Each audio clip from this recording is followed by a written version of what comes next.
Well, hey guys, good morning. Hope you're doing well. Big A coming to you from the station Camp Greenway. What an amazing weekend it's been. I hope you guys had a good one as well. Man, it dipped down into the low 40s or upper 30s here in Nashville. It's getting cold. The frost is on the pumpkin, baby. It's ready to rock and roll for this fall. Love fall time of the year. I hope you guys do as well. Hey, I want to talk to you about a very, very difficult conversation that I've had numerous times with many men that I've coached over the years. One is here it is. How much do I help my adult children? Well, I want to tell you something, man. This has been an age-old battle, and it happens relentlessly throughout all stages of life. How much do I help now? How much do I help later? But I want to tell you one of the things that I think my parents did a wonderful job on. I didn't think so at first, but once I've gotten a little bit older, I fully realized why my mom and dad took this approach. When I turned 18 years old, I was still living at home.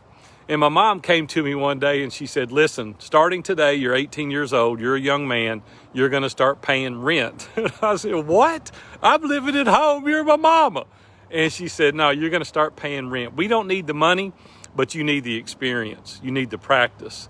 And I'm like, man, I don't like this. Like, this is a terrible thing. But later in life, I come to realize that there's a time to kind of cut the purse strings, right? There's a time that you go out on your own and you become the man that God called you to be. Well, here's the thing that I see happening over and over and over. Parents today are enabling their adult children. And you're like, well, Big A, you don't understand my circumstance and you don't understand my situation. Maybe I don't. Maybe there is a reason that you do that, and sometimes there's emotional reasons, and sometimes it's for a period of time. And I get that. I understand that our adult children need time, need help from time to time, and I get that. And I'm all about doing that. I want to do that. But when you're enabling your adult child, you're not doing them any favors. The other day, we were in the mastermind group, and one of the guys, we were talking about this very subject, and he said, you know what I do? He goes, it's like cutting your grass. Where there's high grass, he said, I just mow, excuse me. He said, I just mow right through that high grass, and I turn around and look and tell my children, hey, come on. The path is now clear. You know what happens invariably, though? Those young people grow up, and they can't cut their own grass, metaphorically speaking. They don't know how to navigate the weeds because we've made it so easy for them. Now, from time to time, man, I enjoy blessing my children. I have 2 adult daughters now. They're unbelievably independent. They're awesome girls. But Robin and I, as we get older, we want to bless them. We want to do things for them, just do little meals and things like that, just little gratuitous, I guess, things. Just like, hey, we love you and we want to bless you. But it's certainly not going to be the lifestyle. I'm not going to allow my adult children to lay up there and me just funnel money to them just on an ongoing basis, keeping them up, because we're hurting them. We're not helping them. I want to tell you a quick story. There's a guy named Jim Jonas, and he's married to a lady named PJ. They have an unbelievable business called Goat Milk Stuff. And when I first heard that, I thought, what in the world is goat milk stuff? And they make products. They have goat milk and they make soap. And when I first heard it, I thought, well, they're operating out of their garage. This is some little deal where they've got 2 or 3 goats pinned up out back. It's a multi-million-dollar organization. And let me tell you what's so cool about it. 3 weeks ago, I had lunch with Jim and PJ and their 8 children. They have children now from 12 years old to 24 years old. Every one of their children were homeschooled, and they taught them the business.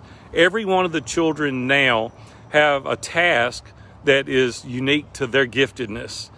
And I started laughing the other day when Jim told me, he said, yeah, we had a question of the IRS, something that we needed to know. And he said, our 13-year-old daughter called the IRS, got all the pertinent information, and came back and told us. And I'm like, she's 13 years old. Most adults wouldn't know how to do that, much less a 13-year-old. Their 18-year-old son handles all the maintenance of all the equipment. Each one of these children have a 401k. I won't embarrass them on this video, but one of them has $100,000 in cash saved. You know the reason? Jim and PJ make them work. It's not optional. It's not like, oh yeah, lay up there and play Fortnite all day. No, they have significant tasks that's going to affect the entire business and the family if they don't get it done. Every one of the children have a seat on the board. They are all involved in the profit and loss.